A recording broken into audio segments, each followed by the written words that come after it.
रक्षा की और आज भी इस देश में आरक्षण बचा हुआ है, नौकरियां बची हुई है, हिस्सेदारी बची हुई है, राजनीतिक व्यवस्था कायम है, लोकतांत्रिक व्यवस्था है। तो धन्यवाद करना चाहिए उन जातियों का जिन्होंने अपने प्राणों का बलिदान दे दिया, लाठी डंडे खाए, गोलियां खाई, लेकिन अपने अधिकारों को छीनने नहीं दिया। सब लोगों को उनका धन्यवाद करना चाहिए। लेकिन दुश्मन का ये षड्यंत्र है और दुश्मन बड़ा समझदार है। दुश्मन जानता है कि 2 अप्रैल 2018 के बाद में ये दलित समाज एकजुट हो गया था। जब दलित समाज एकजुट हुआ तो वो ये सोचने लगे कि इनकी एकता को कैसे तोड़ा जाए। आप और मैं जानते हैं, जब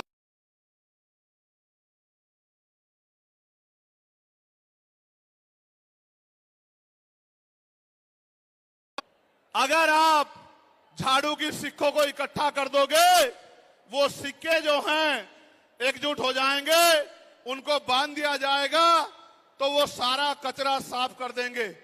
लेकिन अगर वो जो सिक्के होते हैं, अगर आपने उनको अलग अलग कर दिया तो वो कचरा साफ नहीं कर पाएंगे, वो खुद कचरा बन जाएंगे, उनकी कोई हैसियत नहीं बनेगी।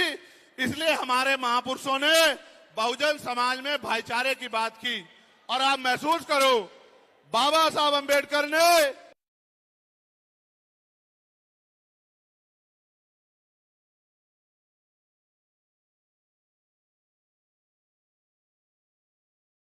अपने विरोधियों बैरियों के खिलाफ संघर्ष भी करना है, अपने अधिकारों के लिए संघर्ष भी करना है। मैं जब देश के बाहर गया तो मैंने देखा कि वो लोग तरक्की कर रहे हैं, उनकी जिंदगी खुशहाल है, उनकी जिंदगी अच्छी बन रही है। लेकिन उनकी जिंदगी तो अच्छी बन रही है, लेकिन 75 साल की आजादी के बाद आज भी भारत में 80% लोग ऐसे हैं जो रोटी कपड़ा मकान से वंचित है, जिनको इज्जत की जिंदगी नहीं मिल रही। तो मैं ये देख रहा था, मुझे बड़ी खुशी हो रही थी। लेकिन जब मैं भारत की तरफ देखता हूं तो बड़ी निराशा हाथ लगती है। फिर ये महसूस करता हूं कि आज जो कुछ हमारे पास है वो हमारे महान पुरुषों की संघर्ष की वजह से है। अगर हमारे महान पुरुष संघर्ष नहीं करते तो जो आज हमें मिला है ये भी हमें किसी कीमत पे नहीं मिलता। आप जानते हैं, हमेशा आरक्षण के खिलाफ चाहे सुप्रीम कोर्ट हो या मनुवादी दल हो, सब लोगों ने आरक्षण को समाप्त करवाने के लिए एड़ी चोटी के जोर लगा दिए। और इसका सबसे बड़ा हमला इस पे कब हुआ, जब 10% EWS लागू हुआ। मुझे माफी चाहते हुए कहना है कि हमारे दलों ने भी हाथ उठा के, जो हमारे पूर्व के दल थे, उनका समर्थन किया, जबकि वो आरक्षण पे सबसे बड़ा हमला था। अगर उसी दिन हम लोगों ने सड़कों पे निकल के अपनी आवाज को उठाया होता तो किसी की मां ने दूध नहीं पिलाया होता कि वो दोबारा आरक्षण पे हमला करने के बारे में सोच लेता। ये भाजपा के लोग जो सत्ता में बैठे हैं, इन्होंने वोट तो आपसे हमसे ली धर्म के नाम पे, भाईचारे के नाम पे, लेकिन सत्ता में आके ये लोग अपने लोगों का काम करने लगे, अपने महापुरुषों की विचारधारा को आगे बढ़ाने लगे, और हम लोग रोटी रोटी के लिए मोहताज लोग, जुल्म जाति के शिकार लोग परेशानी की जिंदगी जीने लगे।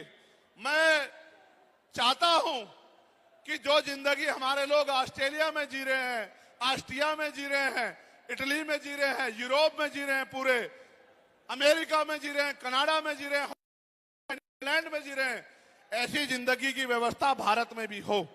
लेकिन ये तभी संभव है जब राजनीतिक शक्ति हमारे पास हो। अगर राजनीतिक शक्ति भाजपा और कांग्रेस के पास रहेगी तो हम लोग इज्जत की जिंदगी इस देश में नहीं जी सकते। इस बात को आप लोग मेरी ध्यान रखना। ये मैं नहीं कह रहा हूं, ये बाबा साहब अंबेडकर ने कहा, political power is the master की। राजनीतिक सत्ता वो चाबी है जो आपकी सारी परेशानियों का हल कर देगी। और राजनीतिक सत्ता जिनके पास है, उनके लोग हजारों हजारों करोड़ रुपए लेके भाग जाते। उनके लोग, उनके पूंजीपतियों के